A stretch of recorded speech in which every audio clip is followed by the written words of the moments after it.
అందరికీ నమస్తే అండి. YSR Congress party life time తప్పు చేసింది. వాళ్ళ జీవితానికి సరిపడా తప్పు చేశారు. రాజధానికి చట్టబద్ధత కోరుతూ, అమరావతికి చట్టబద్ధత కోరుతూ అసెంబ్లీ నిన్న ప్రత్యేకంగా సమావేశమై ఒక తీర్మానాన్ని ఆమోదించినప్పుడు ఆ తీర్మానం చర్చలో వైసీపీ సభ్యులు పార్టిసిపేట్ చేసి ఉంటే రాజధాని విషయంలో వాళ్ళు చేసిన తప్పును కడుక్కునే అవకాశం ఉండేది, కడిగేసుకునేవాళ్ళు. సో అక్కడితో బయటకు వచ్చి ప్రజలకు, రాష్ట్ర ప్రజలకు ఒక సంకేతం వచ్చేది. సో అక్కడితో వైసీపీ చేసిన 100 తప్పుల్లో సరే ఒక తప్పు కడుక్కున్నారులే, ఒక పెద్ద తప్పు కడుక్కున్నారులే అని ప్రజలు కూడా ఆలోచించేవాళ్ళు. కానీ రాజధాని విషయంలో మేము మారం, మేము రాజధాని అమరావతికి వ్యతిరేకం, ఆంధ్రప్రదేశ్ రాజధానిగా అమరావతి ఉండడం మాకు ఇష్టం లేదు అనే సంకేతాన్ని ప్రజల్లోకి వైసీపీ మరోసారి పంపించింది. అమరావతి రాజధానిగా ఉండడం కృష్ణా జిల్లా ప్రజల కోరిక, గుంటూరు జిల్లా ప్రజల కోరిక మాత్రమే కాదు. ఆ చివరి చిత్తూరు నుంచి ఈ చివరి శ్రీకాకుళం వరకు రాష్ట్ర ప్రజలందరికీ కూడా ఇప్పుడు అమరావతి పూర్తి కావడం ఇంపార్టెంట్. ఎందుకంటే అయిపోయింది, చేయాల్సిన రాజకీయాలు చేశారు, పెట్టాల్సిన పెంట పెట్టారు, చేయాల్సిన అడ్డగోలు వ్యవహారాలు చేశారు. 12 ఏళ్ళు అయింది రాష్ట్ర విభజన జరిగి. అరే మా రాష్ట్రానికి ఒక రాజధాని కావాలి, మా పిల్లలు ఎక్కడైనా ఉద్యోగం చేస్తే గర్వంగా చెప్పుకోవడానికి ఒక రాజధాని కావాలి అనే ఆలోచనలోకి జనం వెళ్ళిపోయారు. సో రాజధాని విషయంలో ఎక్స్పెరిమెంట్స్ చేసే టైం పీరియడ్ మనం దాటిపోయాం, 12 ఏళ్ళు అయిపోయింది కాబట్టి. సో ఇప్పుడు అక్కడ ఖచ్చితంగా రాజధాని కట్టాల్సిందే. అది అమరావతి ఆల్రెడీ పనులు జరుగుతున్నాయి కాబట్టి ఆ మైండ్ సెట్లోకి జనం వెళ్ళిన తర్వాత వీళ్ళు జనాల మైండ్ సెట్లోకి రావాల్సిందే వైసీపీ వాళ్ళు. కానీ అలా రాలేదు. సో నిన్న అసెంబ్లీ తీర్మానం చేస్తున్నప్పుడు జగన్మోహన్ రెడ్డి గారు బెంగళూరులో ఉన్నారు. పోనీ ఆయన ఉంటే ఉన్నారు, ఆ ఎమ్మెల్యేలనైనా పంపించాలి కదా, పంపించలేదు. సో దాంతో ఒక పెద్ద తప్పటడుగు అయితే పడింది వైసీపీ ఎమ్మెల్యేల్లో కూడా. ఈ విషయం నేను ఈ వీడియో చేయడానికి ముందు కొంతమందితో మాట్లాడే సందర్భంలో కూడా, వైసీపీలో కొంతమంది ఒపీనియన్ తీసుకునే సందర్భంలో కూడా కొంచెం డల్గా, కొంచెం ఇబ్బందికర, అంటే ఇది ఒక పెద్ద బ్లండర్, ఒక పెద్ద తప్పు చేశాము అనే భావనలో అయితే కొంతమంది ఉన్నారన్నమాట. ఇది వాళ్ళు సరిదిద్దుకునే అవకాశం కూడా ఉండదు. పైగా దీనిలో ఒక అడ్డగోలు వాదన ఏం తీసుకొస్తున్నారంటే, శాసనమండలి సమావేశం అవ్వాలి కదా, శాసనమండలి సమావేశం లేకుండా తీర్మానం ఆమోదించేస్తారనే ఒక అడ్డగోలు వాదన సజ్జల రామకృష్ణారెడ్డి గారు 2 రోజుల ముందు తీసుకొచ్చారు. నిన్న పేర్నాని గారు అదే అంటారు. తీర్మానం ఆమోదించడానికి శాసనమండలి ఎందుకు? అదేమి బిల్లు కాదు కదా. సో రాజ్యాంగం మనకేం చెప్పింది? ఒక బిల్లు ఆమోదించాలంటే శాసనసభలో బిల్లు ప్రవేశపెట్టి ఆమోదించిన తర్వాత, శాసనమండలిలో బిల్లు ప్రవేశపెడితే దాన్ని ఆమోదించిన తర్వాత గవర్నర్ గారు సంతకం చేస్తే అది చట్టమవుద్ది. సో ఇక్కడ శాసనమండలి పాత్ర బిల్లు వరకే. కానీ తీర్మానం అంటే ఏంటి? ఒక నిర్ణయం తీసుకోవడం, ఒక స్ట్రాంగ్ డెసిషన్ తీసుకోవడం. సో రాష్ట్రం పరంగా రాష్ట్రంలో ఉన్న అన్ని ప్రాంతాల నుంచి ప్రజాప్రతినిధులందరికీ సభ మన శాసనసభ. ఆ ప్రాంతాల ప్రజాప్రతినిధులందరూ కలిసి ఇదిగో మా రాష్ట్రానికి రాజధానిగా అమరావతి కావాలని ఒక తీర్మానం చేశారు. ఈ తీర్మానం చేయడానికి అసెంబ్లీ చాలు. నేను గతంలో కూడా 2-3 సందర్భాల్లో వీడియోల్లో చెప్పాను, తీర్మానం ఎవరైనా చేయొచ్చు. మనం వ్యక్తిగతంగా తీర్మానం చేసుకోవచ్చు. నేను రోజుకు 10 వీడియోలు చేస్తా, నేను రోజుకు 1 వీడియో చేస్తా, నేను రోజు పొద్దున్న 5:30కు లేస్తా, ఒక తీర్మానం నాకు నేను నిర్ణయం తీసుకున్నా. సో ఈ తీర్మానం అనేది వ్యక్తిగతంగా ఉండొచ్చు, వ్యవస్థీకృతంగా ఉండొచ్చు, రాష్ట్రం పరంగా ఉండొచ్చు, ఒక గ్రామం పరంగా ఉండొచ్చు. ఎవరికి వాళ్ళు ఒక నిర్ణయం తీసుకోవడం, లేదా ఒక అందరూ కలిపి ఏకాభిప్రాయం తీసుకోవడం. ఒక 10 మంది ఉన్నప్పుడు ఆ 10 మంది కలిపి ఒక అభిప్రాయానికి వచ్చి ఏకాభిప్రాయం తీసుకొని దాన్ని తీర్మానం రూపంలో రాస్తారు. అది తీర్మానం అంటే.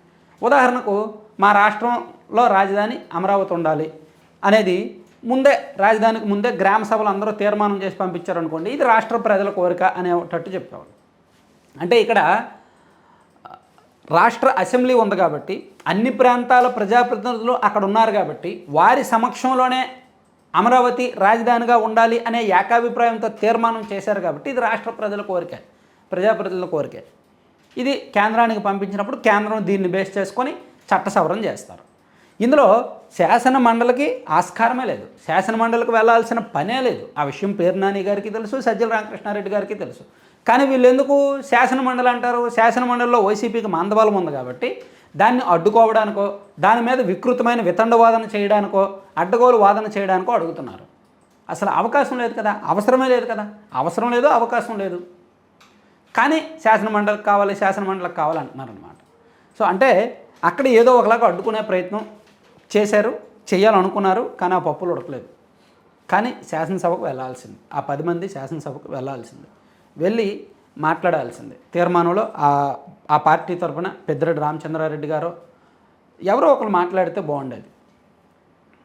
అలా మాట్లాడలేదు కాబట్టి ఇక భవిష్యత్తులో ఎప్పుడూ కూడా సరిదిద్దుకోలేని అండ్ చెరుపుకోలేని తప్పు అయితే మాత్రం వైసీపీ చేసింది. ఇప్పుడు రేపొద్దున అమరావతి పూర్తవుద్ది. 2028 నాటికి ఈ ఐకానిక్ టవర్స్, అసెంబ్లీ, హైకోర్టు ఈ భవనాలన్నీ పూర్తవుతాయి. అలాగే నేషనల్ హైవేస్ నుంచి connectivity E7, E8, N7, N1, E1 ఈ రోడ్లు ఉన్నాయి కదా, రోడ్లన్నీ పూర్తవుతాయి.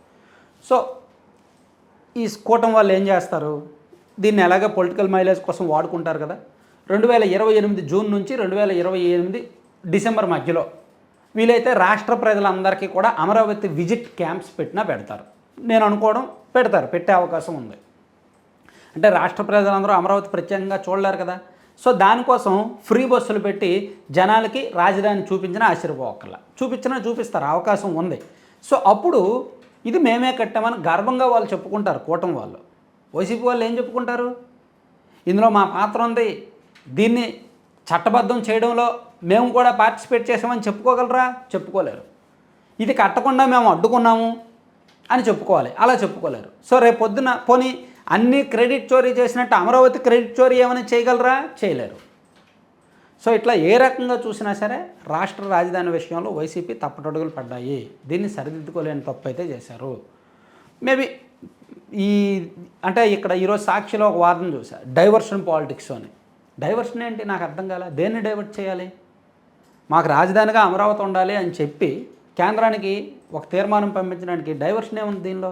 అసలు డైవర్షన్ చేయాల్సిన అవసరం ఏముంది రాజధాని సబ్జెక్ట్ని? సో అంటే ఏదైతే వాళ్ళు ఇప్పుడు తప్పుకు దొరికిన తర్వాత ఏదో ఒక సాకు చెప్పుకోవాలి కదా, ఒక సాకు చెప్పి తప్పించుకోవాలి కదా. సో ఆ సాకుని పబ్లిష్ చేయడానికి, ప్రజల్లోకి తీసుకువెళ్ళడానికి సొంత మీడియా వ్యవస్థ ఒకటి ఉంది, అలాగే సోషల్ మీడియా వ్యవస్థ ఒకటి ఉంది, అలాగే కొంతమంది ఏం చెప్పినా నమ్మడానికి, ప్రచారం చేయడానికి ఒక బ్యాచ్ ఒకటి ఉంది, సోషల్ మీడియాలో విపరీతంగా ఉండే బ్యాచ్. వీళ్ళందరూ కూడా ఇంక ఇవాళ నుంచి అదే పనిలో ఉంటారు. శాసనమండలి ప్రవేశపెట్టలేదు, శాసనమండలిలో చెప్పలేదు. అసలు శాసనమండలిలో చెప్పాలని రూల్ లేదు, రూల్ ఆఫ్ లాలోనే లేదు.